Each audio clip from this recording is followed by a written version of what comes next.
Jangan lupa di-subscribe. Mahfud MD ungkap 3 klaster. Menko Polhukam Mahfud MD mengungkap ada 3 klaster yang turut membantu pembunuhan Brigadir J, mulai dari perencanaan, pelaksanaan, hingga rekayasa kasus.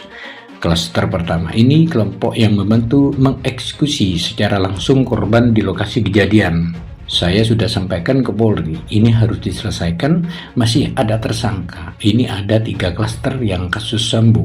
1 pelaku yang merencanakan dan mengeksekusi langsung.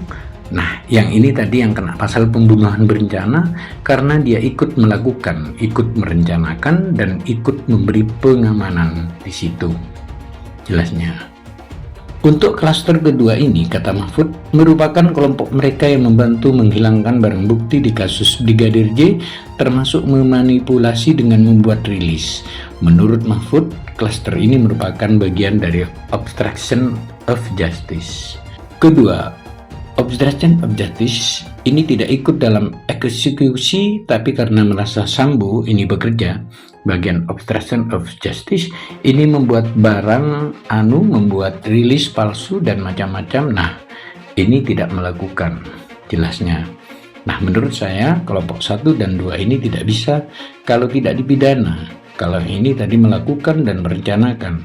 Kalau yang obstruction of justice itu mereka yang menghalang-halangi itu, memberikan keterangan palsu, membuat barang, mengganti kunci, mengganti barang bukti, memanipulasi hasil autopsi. Nah, itu bagian yang obstruction of justice imbuhnya. Khusus klaster ketiga ini adalah anak bawang. Mereka yang dimasukkan ke dalamnya sekedar ikut-ikutan lantaran saat itu sedang berjaga dan bertugas.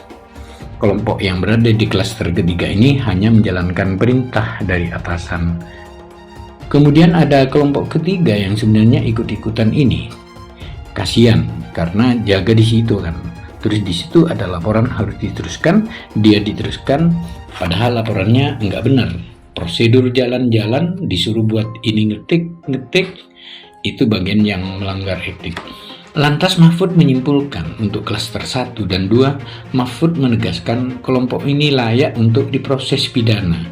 Namun mereka yang masuk di klaster ketiga, Mahfud berpendapat cukup diberikan sanksi etik. Saya pikir yang harus dihukum itu 2 kelompok pertama, yang kecil-kecil ini hanya ngetik, hanya mengantarkan surat menjelaskan bahwa bapak tidak ada, memang tidak ada misalnya begitu. Menurut saya ini nggak usah hukuman pidana, cukup disiplin.